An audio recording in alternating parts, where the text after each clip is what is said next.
अंतिम महल प्रेरणादायक कहानी।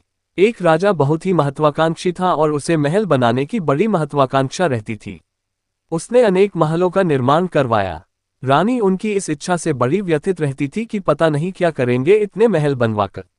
एक दिन राजा नदी के उस पार एक महात्मा जी के आश्रम के वहां से गुजर रहे थे तो वहां एक संत की समाधि थी। सैनिकों से राजा को सूचना मिली कि संत के पास कोई अनमोल खजाना था।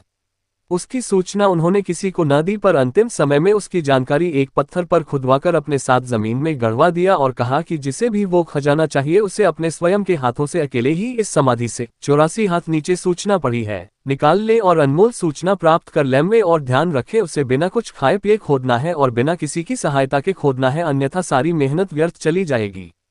राजा अगले दिन अकेले ही आया और अपने हाथों से खोदने लगा।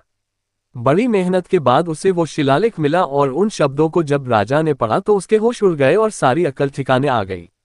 उस पर लिखा था, हे राहगीर, संसार के सबसे भूखे प्राणी शायद तुम ही हो और आज मुझे तुम्हारी इस दशा पर बड़ी हंसी आ रही है। तुम कितने भी महल बना लो पर तुम्हारा अंतिम महल यही है। एक दिन तुम्हें इसी मिट्टी में मिलना है। सावधान राहगीर, जब तक तुम मिट्टी के ऊपर हो तब तक आगे की यात्रा के लिए तुम कुछ जतन कर लेना, क्योंकि जब मिट्टी तुम्हारे ऊपर आएगी तो फिर तुम कुछ भी न कर पाओगे। यदि तुमने आगे की यात्रा के लिए कुछ जतन न किया तो अच्छी तरह से ध्यान रखना कि जैसे ये 84 हाथ का कुआं तुमने अकेले खोदा है, बस वैसे ही आगे की 84 लाख योनियों में तुम्हें अकेले ही भटकना है।